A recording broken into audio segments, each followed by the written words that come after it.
Restitusi pajak sekarang dipersulit. Yuk kita bedah tuntas PMK 28 tahun 2026 versi saya yang praktisi akuntan. Ada satu hal yang berubah secara senyap mulai 1 Mei 2026 dan sebagian besar akuntan belum benar-benar membaca detailnya. Namanya adalah PMK 28 tahun 2026.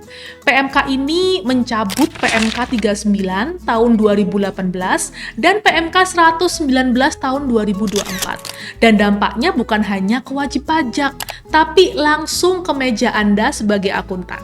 Karena PMK ini menyebut secara eksplisit dong. 1. Opini audit. 2. Restatement laporan keuangan. Yang ketiga adalah rotasi akuntan publik. 3 hal ini sekarang menentukan apakah klien Anda ini bisa restitusi cepat atau tidak. Nah, di video ini saya akan bongkar nih, apa yang berubah secara teknis di PMK 28 tahun 2026. Kenapa sih peran akuntan justru jadi lebih kritikal dan strategi taktikal yang bisa kita terapkan ke klien atau perusahaan tempat kita bekerja, mulai dari minggu ini. Saya mau mulai dari realitas yang saya lihat di lapangan. Banyak akuntan yang saya temuin, terutama yang menangani restitusi rutin, itu masih pakai cara berpikir lama. Cara berpikir yang lama itu seperti ini loh. Hitung, lebih bayarnya berapa? Pastikan dokumen lengkap, ajukan, selesai. Padahal sejak Cortex diimplementasikan dan sekarang ditambah lagi dengan PMK 28 tahun 2026, maka pendekatan itu sudah tidak cukup karena DJP sekarang tidak hanya melihat dokumen Anda. Mereka melihat data Anda terhadap data lawan transaksi dan PMK 28 2026 ini menambahkan satu lapis lagi. Mereka juga akan melihat kualitas laporan keuangan dan kualitas auditor Anda. Nah, sekarang kita mulai ya ke insight-insight yang saya share di video ini. Insight yang pertama nih. Di rezim PMK 28 tahun 2026, restitusi itu sudah bukan lagi proses administrasi.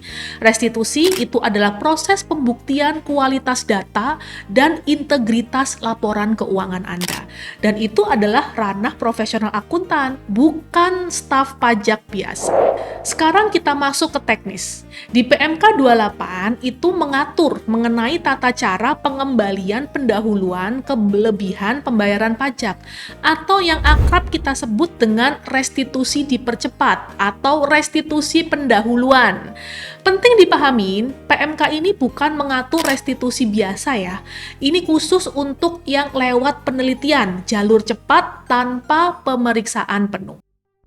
Di sini PMK 28 ini ada 3 kategori penerima fasilitas ya. Di sini di PMK 28 ada beberapa pasal ya. Ada kriteria WP kriteria tertentu itu masuk di pasal 17C, pasal 17D itu WP dengan syarat tertentu dan Pasal 9 ayat 4C itu ada PKP beresiko rendah. Jadi ada 3 kategori ini yang berhak untuk restitusi pendahuluan. Nah, sekarang kita bahas dulu per kategori. Kategori pertama, WP kriteria tertentu. Ternyata ada 4 syarat dasar ya. Yang pertama, SPT tepat waktu, semua jenis pajak, tidak pernah terlambat ya. Yang kedua, tidak ada tunggakan pajak kecuali diizinkan untuk mengangsur atau menunda. Yang ketiga, laporan keuangan itu diaudit dengan opini wajar tanpa pengecualian 3 tahun berturut-turut. Yang keempat, tidak pernah dipidana perpajakan dalam 5 tahun terakhir. Ini lama kita kenal ya, tapi di PMK 28 ada tambahan teknis yang baru dan sangat penting. Ini nih yang sering kelewat ya buat kita-kita para akuntan. Nah, yang pertama, opini wajar tanpa pengecualian itu harus murni ya. Modified Unqualified Opinion atau WTP dengan paragraf penjelasan itu tidak diakui ya. Jadi banyak akuntan yang mengira WTP dengan paragraf penjelas itu masih WTP. Nah, di PMK 28 syarat itu nggak terpenuhi, maka sudah gugur secara otomatis. Yang kedua, restatement.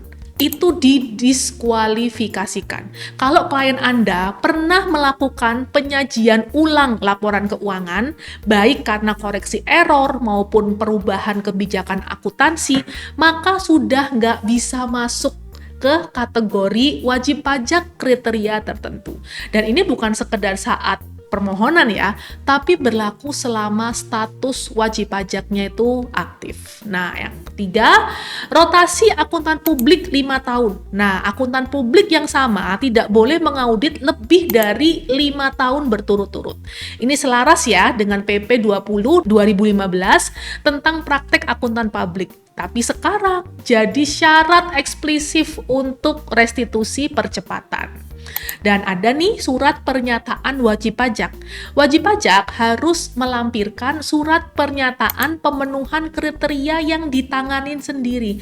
Artinya, kalau ada yang tidak sesuai, itu bukan kelalaian, itu pernyataan tidak benar. Konsekuensinya itu akan berbeda. Nah, sekarang kita masuk ke kategori kedua yang diperbolehkan restitusi pendahuluan, yaitu WP dengan persyaratan tertentu. Ini ada di pasal 17D ya.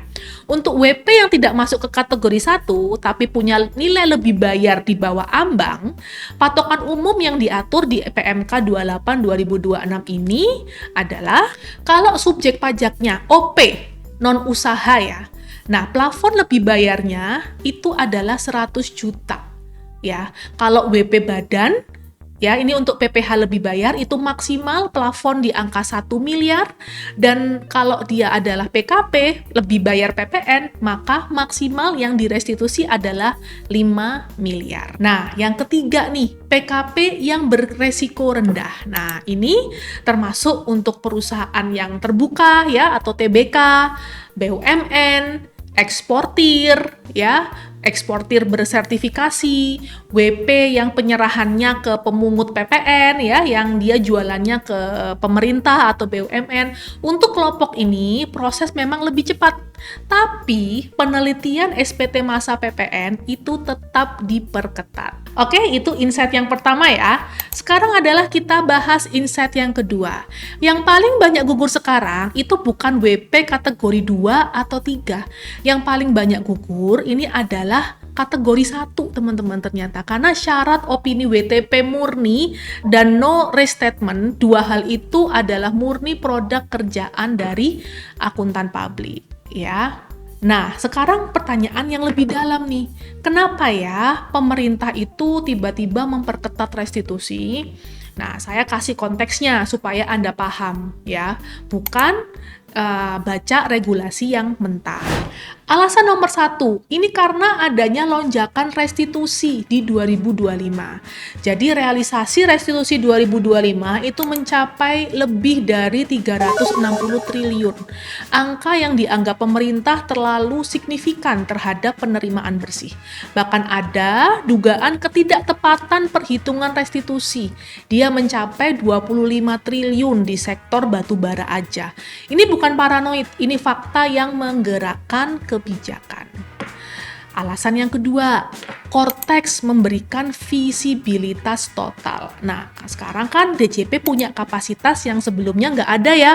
Jadi dia bisa real time matching, faktur masukan, versus faktur keluaran lawan transaksi, profiling transaksi sektoral, risk scoring otomatis per WP, cross check antara SPT, e-faktur dan laporan keuangan. Artinya, mismatch yang dulu butuh pemeriksaan untuk ditemukan sekarang udah sangat gampang otomatis muncul di sistem sebelum permohonan Anda itu diproses.